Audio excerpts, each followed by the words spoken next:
Want to take your game to the next level? You want to be a world champion? Take the fighter training stack. Victor Conte's fighter training stack has brought me to the next level. Everything that I take on a daily basis. The fighter training stack is the best thing out right now. Devin Haney, I'm Snack Strong. Get it now, right now.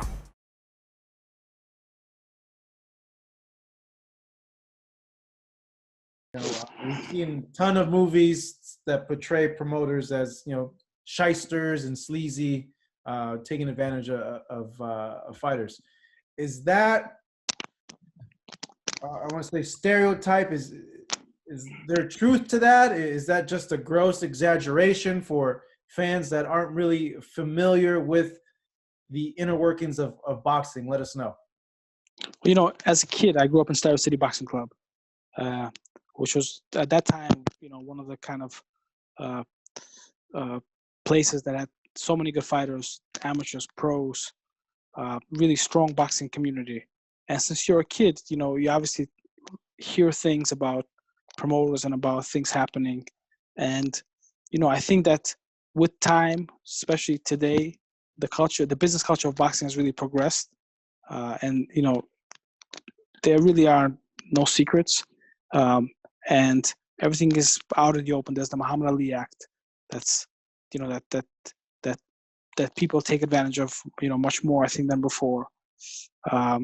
So I feel that, the business culture of boxing has progressed really multiples, even in the last decade, I want to say. So, as a fighter, you don't really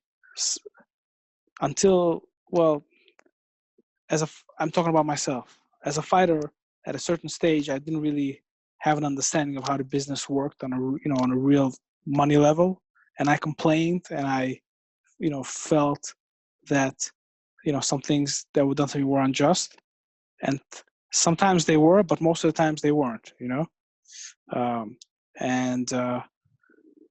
It's obviously always good to have good representation, to have a good manager, to have a good lawyer. But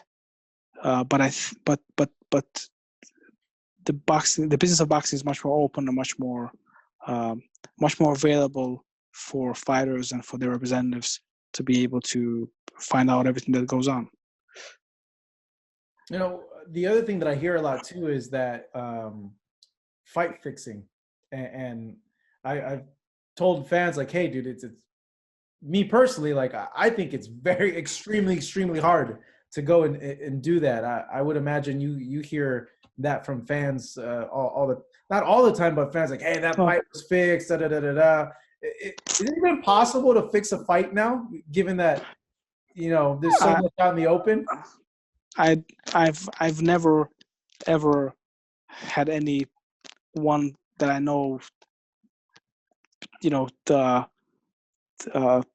throw a fight or whatever. There's the skill of matchmaking where where a fighter that's 10-0 fights a guy that's 15-0, but the matchmaker knows the guy that's 15-0, there's not much behind those numbers, and nowadays even that, on BoxRec you could see. So there is, in my experience, I've never heard, in a real way of any kind of fight fixing taking place. I think that's, 50s, 60s era. Yeah, totally. It's hard because I've even thought about it. Like, how can you? Because, okay, one, everything's regulated by the government. It's a felony. People have gone to jail for that. Everything's on camera. There's the commission. There's, even fights that are not on TV, most of them, 99.9% are taped or filmed in some type of way. So, it will be very difficult for something like that to happen these days. And I don't even think too, well, obviously, it would have to come down if you were able to, and I don't even think you could.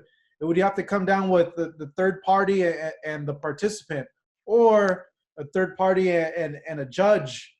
But that's more of the area where like, well, the judges aren't always being monitored. You don't know where they're coming from, and sometimes they come out with these weird cards too. I mean, if you're talking about, I'm not sure what you're talking about, like what level, but obviously, fighters that are even on a main event club level show in a real state like New York, like a real regulated state. Like fighters are proud people that work very hard to get to the point where they are in their careers, even if they know that they're an opponent. So I feel like it just doesn't make any sense to me that for something like that to happen. Yeah, but so I've never seen it happen, but yeah, not to say that it hasn't, but I've never seen anything like that happen. yeah, well, you still get a lot of people that think as a fight. I mean, and as a fighter and as a promoter, I've seen guys as a fighter not prepare for fights as well as they should have, and take things for granted, and not make weight, and make weight 2 days before the fight and lose 17 pounds, and be dead at the weight going into the ring. So, and at times, possibly matchmakers or whatever knew that someone is overweight or whatever. So there's these things happen, meaning that, well, it happened with Leonard and Hagler. Leonard and Duran, right? For the rematch, because Duran gained like 60 ate a pounds, big old steak, and that he was out of shape, and yeah. And then he was put, and they paid him more money, so pressure was put on him to fight by, I don't know, 90 days later or whatever, and so so he wasn't at his best, they say, based on the movie and based on what people say. So there's that, but I don't know if that's not really fight fixing. That's kind of, that's something else. No, that's not preparing. That's not preparing. Yeah, that's not preparing. I mean, and obviously, right, there's a lot of different energies in life. So it's not preparing, and then and if you get paid or you get offered twice as much as you were going to get paid, then and you just bought a house or whatever, then different pressures affect you in a different types of ways. So people can go into the ring not being 100% ready, but I've never heard of somebody saying at 2 minutes and 20 seconds in the second round, you're going down. All over for us. Yeah. Yeah. People. I remember people were saying that about Peter McNeely. With Tyson. By the way. Yeah. And I was, as people are posting stuff, so I just looked at it, I don't know, not too long ago, and he got hit pretty clean, man. I don't know, he just wasn't ready. You know what I mean? Yeah, it was Mike Tyson. Mike Tyson made him lose that fight, one way or the other. The fix was that he just was never on any type of level to be competitive with Mike Tyson. To even spar with Mike Tyson. Yeah. That's funny. I work with Peter's brother, Tom. Oh, nice. Yeah. He's one of our producers for Fox. So, oh, nice.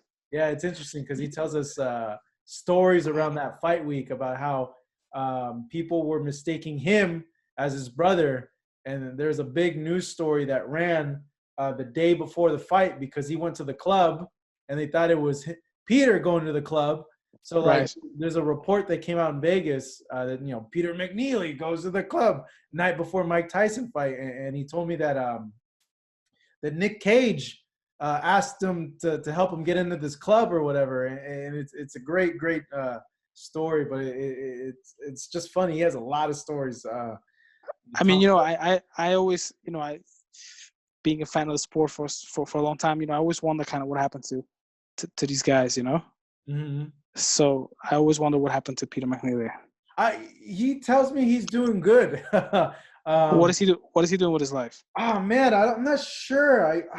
He told us what he was doing, and he said, "Yeah, my brother's better now because I know for a while he went through a rough spell with I want to say like addiction issues and everything." He actually told me another story that Peter met Chris Farley in rehab and they became friends. Yeah, which is like, wait, what? So That's fire. yeah, I know. But oh man, I'm gonna follow up on that, and I'll shoot you a message and let you know what he's doing.